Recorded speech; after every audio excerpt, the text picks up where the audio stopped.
Akka ragaan dhaabbata fayyaa addunyaa agarsiisutti dubartoonni miiliyoonaan lakkaa'aman kaansarii harmaan waggaa waggaatti lubbuu isaanii dhabu.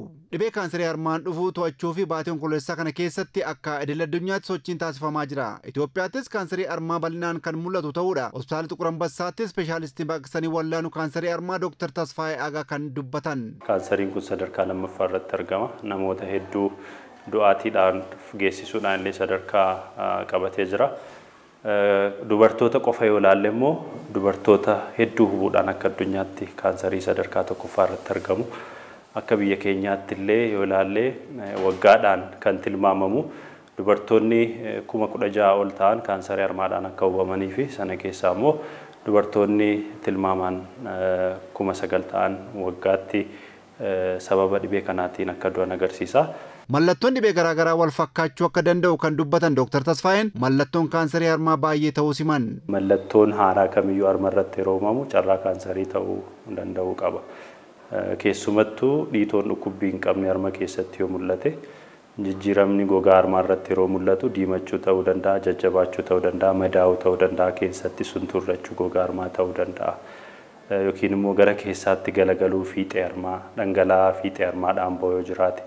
Boobaa jalatti dhiitoon yoo uumame harmi wal caaluu fi bocaan garaagarummaa qabaachuu jalqabe kun hundiyyuu mallattoo kaansarii harmaa ta'uu waan danda'uuf dubartoonnis dhiironnis immoo mallattoo akkasii yoo qaama harmaa isaanii irratti argan hatattamaan gara mana yaalaa deemuudhaan qorannoo fi yaala barbaachisaa ta'e gochuun ni gorfama. Kaansariin harmaa dhibbeentaan 99 dubartoota irratti kan mul'atu ta'uu kan eeran ispeeshaalistiin baqaqsanii wallaanu kaansarii harmaa Dr. Tasfaayee Agaa kaa'umsi dhibee kaansarii harmaa baay'een isaa akka hin beekamnee fi carraa dhibee kaansariin qabamuu kanneen dabalan keessaa sanyiirraa kan dhufu umuriin dabaluu dubartoota marsaa laguu isaanii dursanii arganii fi kanneen marsaa laguu isaanii turu daa'imman turanii waradaan kan harmi isaanii baay'ee guddaa ta'e ulfaatina garmalee dabaluu dhugaatii fi tamboo xuuxuuf kanneen birootii jedhan. Akka Dr. Tasfaayeen jedhanitti kanneen eeraman kun saaxilamummaa kaansarii harmaa kan dabalan malee dhibbatti dubartoonni kanneen qaban kaansarii harmaa ni qabu jechuu miti jedhanii kanneen dhaban ammoo kaansarii harmaa hin qabaman jechuus miti jedhan. Dhibee kaansarii harmaa to'achuuf of eeggannoo ta'uu qabus himaniiru Dr. Tasfaayeen. Dhibee kaansarii harmaa to'achuudhaaf walumaa galatti wantoonni lama murteessaadha. Tokkoffaa wantoota kaansarii harmaadhaaf nu saaxilan wantoota fooyyessuu dandeenyu yookiin immoo modifiable risk factors warreen jennu kanneen haala jireenya keenyaa, ulfaatina keenyaa, soorata keenyaa, amaloota alkoolii, sigaaraa kanneen fooyyessuudhaan haala jireenya keenyaa fooyyessuudhaaf parsantii 20-30 kan ta'u kaansarii harmaa ofirraa ittisuun hin danda'ama. Haa ta'u malee inni caalaa gorfamu kaansarii harmaadhaan wal qabatee dursanii dhibee kan adda baasuudha. Dursanii dhibee kan adda baasuudhaaf immoo wantoonni fayyadan baay'eetu jiru. Qorannoo dhukkuba duraa jechuudha. Dhukkubni mallattootuun agarsiisiin qorannoo godhamu.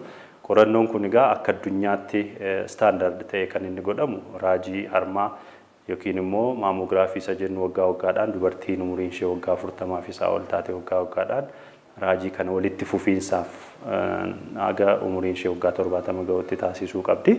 Kun immoo dhibeen sun utuu hin babal'atiin yookiin utuu mallattoon agarsiisiin sadarkaa sirriitti yaalamuu fi fayyuu danda'u. Dhibee kaansarii harmaan miidhaa dhufu xiqqeessuu Itoophiyaattis hojiileen baay'een hojjetamaa kan jiran yoo ta'u hunduu xiyyeeffannoo kennuun kaka'umsi cichoomina akkasumas abdiin akka dabaluu fi sochiin taasifamaa jiru waggoottan sadan darbanitti hospitaala Xiquur Ambassaa waliin hojiileen baay'een hojjetamuu kan himan ammoo hojii raawwachiisaa olaanaa buufata fayyaa Charchil obbo Galaanaa Luluuti.